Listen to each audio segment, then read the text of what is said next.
Buonasera e benvenuti a questa edizione di TG Sicilia, i titoli del nostro telegiornale. Mezza Sicilia nella morsa dei roghi, per domani allerta rossa della Protezione Civile per le province di Catania, Enna, Palermo e Siracusa.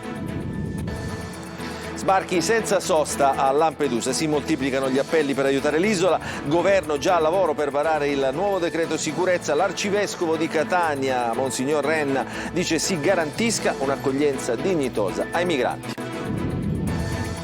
Nessuna prova sul patto con Cosa Nostra, la Cassazione ha depositato le motivazioni della sentenza che lo scorso marzo ha reso definitiva l'assoluzione dell'ex presidente della regione Raffaele Lombardo dall'accusa di concorso esterno. Librino, Canalicchio, Picanello, montagne di spazzatura abbandonate nelle strade, nessuno controlla né prende provvedimenti. Parte la nostra inchiesta intitolata Catania Sporca. Anziana truffata a Marineo da finti imprenditori, a capo della banda una donna. Ha perso i risparmi di una vita convinta di procurare un lavoro al nipote. Calcio, Palermo tra campo e mercato. Domani per la squadra di Corini l'impegno in trasferta a Reggio Emilia, tra i convocati per l'anticipo con la Reggiana anche l'ultimo arrivato Anderson.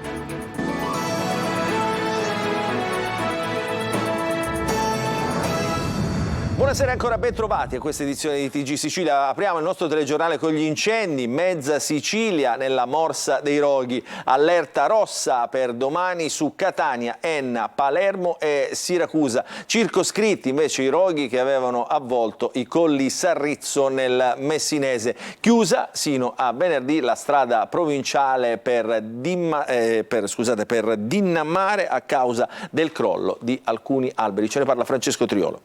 Sono stati spenti poco dopo l'ora di pranzo gli incendi che dalla serata di ieri avvolgevano i colli Sarrizzo di Messina, fiamme che hanno provocato un odore acre di bruciato in tutta la zona del centro città. Sono stati necessari anche 3 canadaire per avere la meglio delle fiamme che hanno mandato in fumo oltre 200 ettari di macchia boschiva, pini e sequoie anche secolari, un patrimonio ambientale di grandissimo valore. Le fiamme erano partite dalla contrada Catarratti nei pressi della foresta di Camaro, stessa zona colpita a luglio e complice il vento di maestrale si sono diffuse lungo la strada provinciale che porta a Dinnammare. Le fiamme hanno causato anche 2 esplosioni, 2 ordigni residui bellici della seconda guerra mondiale. Resta ancora interdetta e lo sarà sino a venerdì in entrambi i sensi la strada statale 113 che va dal centro Neurolesi fino ai colli Sarrizzo a causa di alcuni alberi cadenti o crollati sui quali si sta intervenendo per tagliarli e mettere in sicurezza la strada. Consentito il transito solo ai veicoli diretti al centro Neurolesi. Attualmente i roghi in corso in Sicilia sono 22, 2 ad Agrigento, 4 a Caltanissette e Catania, 1 ad Enna e Palermo, 7 a Messina e 3 a Trapani. L'impiego massiccio di 5 canadair, ha detto il presidente della regione siciliana Renato Schifani, aggiornato costantemente dalle sale operative del Corpo Forestale e della Protezione Civile, ha consentito di riportare sotto controllo il vasto incendio che da ora aveva creato una situazione di emergenza a Messina, come a Salemi dove il rogo intorno a Montepolizio è stato circoscritto. In relazione all'allerta rossa diramata per rischio incendi, il direttore generale della Protezione Civile siciliana, Salvo Cocina, ha disposto il presidio e il pattugliamento del territorio ad alto rischio delle province di Enna, Caltanissette e Catania. Adesso ci occupiamo dell'emergenza migranti, sbarchi senza sosta a Lampedusa che sabato scorso ha battuto un nuovo record con 3.042 arrivi in un solo giorno. Tanti gli appelli per una gestione corale del fenomeno, mentre il governo è riunito per varare il nuovo decreto sicurezza. Emanuela Corsi. Il governo, riunitosi nel pomeriggio dopo la pausa estiva, è già pronto a varare a settembre un nuovo decreto sicurezza contenente nuove misure sull'immigrazione. Tra le novità che potrebbe contenere il testo, come anticipato dal ministro dell'Interno Piantedosi, il rafforzamento degli organici, l'attivazione di centri di permanenza per il rimpatrio in ogni regione, rimpatri più veloci per i migranti irregolari che si sono distinti per condotte violente o pericolose, ma anche più poteri a prefetti e questori nei provvedimenti. Lampedusa intanto è KO, con oltre 3.500 migranti nell'hotspot, quasi 200 i minori non accompagnati. Il record degli sbarchi lo scorso 26 agosto, quando secondo il cruscotto del Viminale ci sono stati 3.042 arrivi, il numero più alto degli ultimi mesi. Nello stesso periodo dello scorso anno erano stati 443. Il sindacato di polizia siciliano chiede un intervento corale da parte di tutte le istituzioni coinvolte. Non si può continuare a permettere che il peso della gestione di un fenomeno di tali dimensioni, sottolinea il SIAP in una nota, continui a gravare esclusivamente sulle spalle delle poche forze dell'ordine disponibili. Rosario Valastro, presidente della Croce Rossa Italiana, sui suoi canali social si lascia andare a un lungo sfogo. Siamo consapevoli, e lo eravamo fin dall'inizio, che gestire l'hotspot di Lampedusa fosse una situazione complessa. E ancora, noi non cederemo mai di fronte alle emergenze, ma c'è da dire con forza una cosa: ogni operazione umanitaria ha bisogno di una macchina che funzioni, perché fa parte di un ingranaggio complesso di cui sono parte essenziale la sicurezza, l'integrazione, la gestione dei flussi, la lotta ai trafficanti di esseri umani, le politiche tra gli stati e la cooperazione internazionale. Intanto da Porto Empedocle sono già stati trasferiti 250 migranti degli 818 presenti dall'alba nell'area sbarchi e preidentificazioni del porto. Su disposizione della prefettura di Agrigento saranno complessivamente 560 le persone che lasceranno il comune verso altre città italiane. Nella tensostruttura ne resteranno circa 250. Adesso ci occupiamo delle motivazioni che hanno assolto definitivamente l'ex presidente della regione Raffaele Lombardo. Non è mai stata dimostrata l'esistenza di un patto fra l'ex governatore siciliano Raffaele Lombardo e Cosa Nostra, e quanto evidenzia la Cassazione nella sentenza depositata oggi, con cui lo scorso marzo Lombardo è stato assolto in via definitiva per le accuse di concorso esterno e da quella di corruzione elettorale aggravata dall'avere favorito la mafia. I giudici della sesta sezione penale della Cassazione avevano dichiarato inammissibile il ricorso della Procura Generale di Catania, confermando la sentenza che nell'appello bis aveva assolto Lombardo. Per gli Ermellini, per poter sussistere l'accusa di concorso esterno in associazione mafiosa, è necessario dimostrare non la mera vicinanza al gruppo e neppure la semplice accettazione del sostegno elettorale dell'organizzazione criminosa, ma la prova del patto in virtù del quale l'uomo politico, in cambio dell'appoggio elettorale, si impegni a rafforzare e sostenere l'organizzazione. Molti migranti che vengono trasferiti dal centro di via Forcile di Catania, l'arcivescovo Luigi Renna dice: serve che il governo fornisca gli strumenti per dare una dignitosa accoglienza e un futuro ai profughi. Ascoltiamo. Ci sentiamo particolarmente corresponsabili di questa situazione, soprattutto perché siamo in Sicilia, in quella che è la porta dell'ingresso in Europa, e ci chiediamo tante volte cosa possiamo fare. Certo, la Caritas, le associazioni di volontariato fanno tanto, le istituzioni stanno interloquendo anche perché alcuni spazi siano messi a disposizione, però ci rendiamo conto che ci vuole chiarezza e ci vogliono soprattutto delle risorse. E forse anche bisognerebbe vedere l'impianto generale, che è quello della legge, che permetta di muoversi in una maniera più agevole. Stanno diventando tanti di giorno in giorno e nella nostra Catania al Forcile sono lì a stazionare, e non possiamo semplicemente dare colpa alle istituzioni locali, perché si tratta di un discorso più grande di noi. Allora quello che si auspica è che il governo da questo punto di vista dia gli strumenti alle prefetture, ai comuni e a coloro che fanno rete. La Chiesa è la prima che da questo punto di vista vuole fare, per un'accoglienza dignitosa e per un futuro che vada al di là semplicemente del soccorso nei primissimi giorni in cui essi arrivano. Adesso ci occupiamo della violenza a Palermo. Il video dello stupro subito dalla 19enne palermitana violentata a luglio da 7 ragazzi in un cantiere abbandonato al Foro Italico non sarebbe finito in rete. La polizia postale ha setacciato per giorni il web, soprattutto dopo la caccia al filmato girato da uno degli stupratori, scattata su Telegram.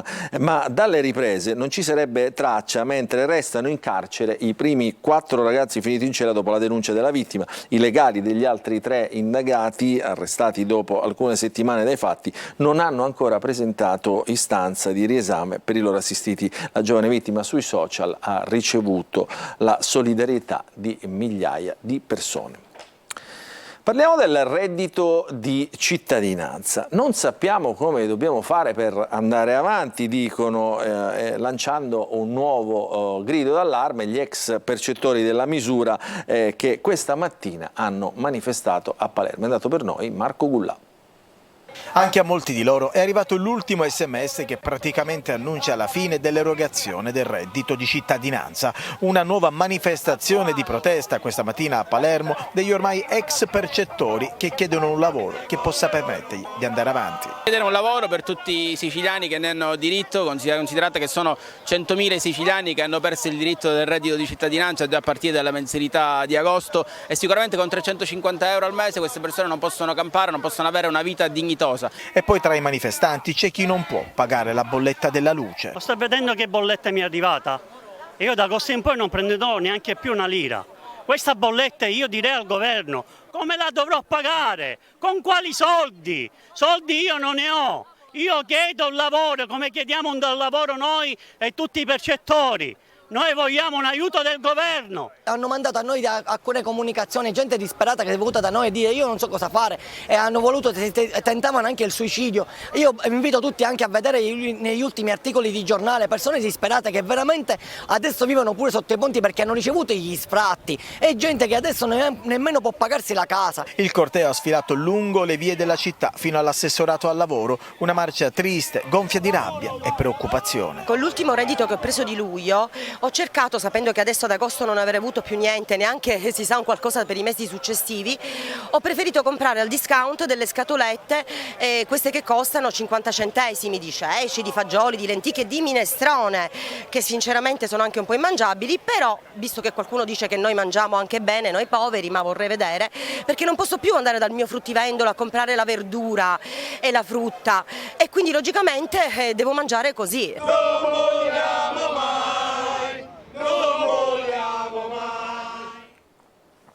E adesso ci spostiamo a Catania perché la città è sporca. Chi sono i responsabili? Cercheremo di capirlo attraverso una nostra inchiesta. Nella prima puntata emerge l'inciviltà della gente che approfitta dei controlli poco efficaci della polizia municipale alle prese con la carenza di organico. Tonino De Mana. Abbiamo preso a campione 3 zone di Catania, diverse tra loro e distanti tra loro: Librino, Canaricchio e Picanello. Unico comune denominatore la spazzatura. Parte oggi la nostra inchiesta che abbiamo battezzato Catania Sporca per cercare di capire insieme a voi chi è o chi sono gli sporcaccioni di turno, soprattutto perché la città non riesce a superare l'emergenza rifiuti. Lo ha recentemente ammesso il sindaco Enrico Trantino, che ha più volte puntato il dito contro l'inciviltà della gente. In centro o in periferia non cambia molto la situazione. Sacchetti di immondizia invadono le strade, non tutti rispettano giorni ed orari del calendario della differenziata, tanti ancora continuano ostinatamente a lasciare la spazzatura sui marciapiedi. Sullo sfondo l'organico esiguo della polizia municipale che non può garantire controlli efficaci. Discariche a cielo aperto sotto gli occhi di tutti che vengono bonificate e che dopo pochi minuti tornano ad essere invase di spazzatura, divani, elettrodomestici e rifiuti di ogni genere. È il caso di via Cagnoni a Picanello, cui si riferiscono le nostre immagini. Uomini e mezzi della Gema hanno rimosso tonnellate di spazzatura, altri uomini l'hanno già sporcata. Siamo a Picanello e questo è uno dei tanti marciapiedi invasi da elettrodomestici e si è in possibilità di anche camminare perché qui c'è un grosso congelatore, subito dopo c'è un frigorifero abbandonato, ma il paradosso qual è? Che dietro questa inferriata si trova proprio l'isola ecologica dove poter conferire gli elettrodomestici. Giriamo l'angolo e raggiungiamo l'ingresso dell'isola ecologica. Qui raccogliamo la testimonianza di 2 dipendenti. Guardate questo marciapiede, un signore davanti a noi ha buttato questo materasso nella strada. Catania sporca, perché? Sì. E perché purtroppo ci sono persone incivili. Noi abbiamo un GCR dove le persone possono differenziare ogni giorno e preferiscono buttarle fuori che dentro. La polizia municipale da queste parti si vede? Mai vista, mai. Inciviltà e scarsi controlli. Il presidente della seconda municipalità, Claudio Carnazza, non le manda a dire. I controlli mancano perché sappiamo che a Catania il corpo dei vigili urbani è in emergenza. Sul territorio comunale sono state installate decine e decine di telecamere, ma occorre anche guardare le immagini. Principalmente occorre guardare le immagini e questa sarà una domanda che farò all'assessore di competenza per vedere se è stata attrezzata la sala operativa con queste unità che devono materialmente guardare queste immagini per poi andare a verbalizzare chi trasgredisce.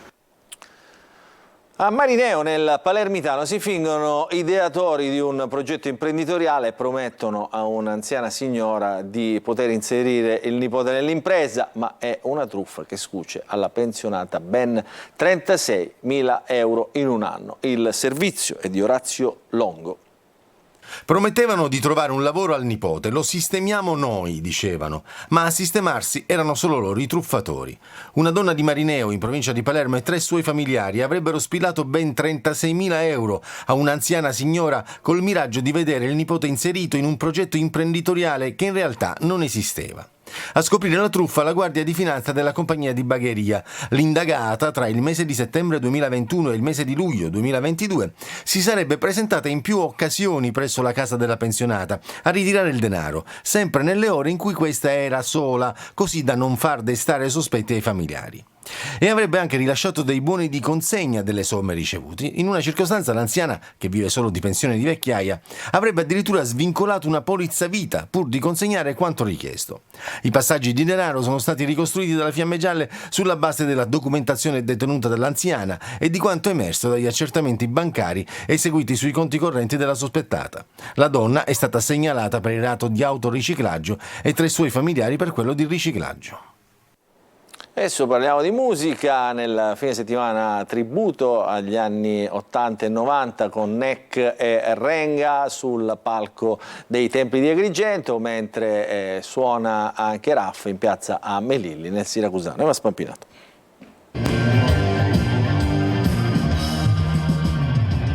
Le 3 cuore che batte, tu non ci sei più.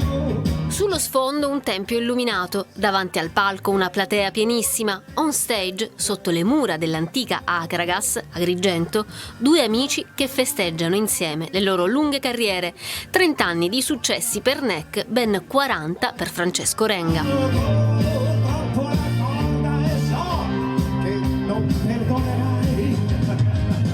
Dopo il Teatro Antico di Taormina, i 2 artisti infiammano il Teatro della Valle dei Templi, reduci dal successo dell'inedito L'Infinito più o meno, dove entrambi parlano di paternità, e in vista del loro album insieme in uscita a settembre, Renga Neck.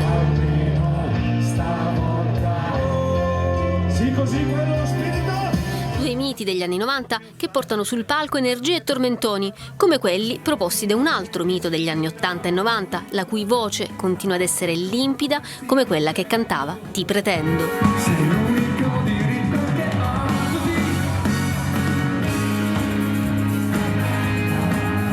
Il tour estivo di Raff, leggenda del pop italiano di ispirazione internazionale, passa anche dalla Sicilia. Qui siamo a Città Giardino, Melilli, in provincia di Siracusa. Il boom arrivò con Self Control, riempipiste in discoteca a cui tutt'oggi è ancora impossibile resistere.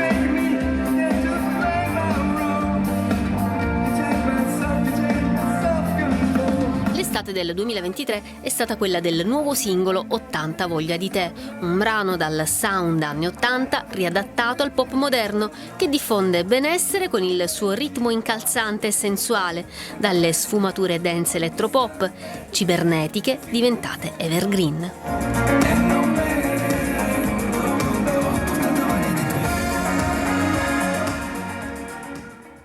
Adesso ci fermiamo, una piccola pausa, poi il calcio.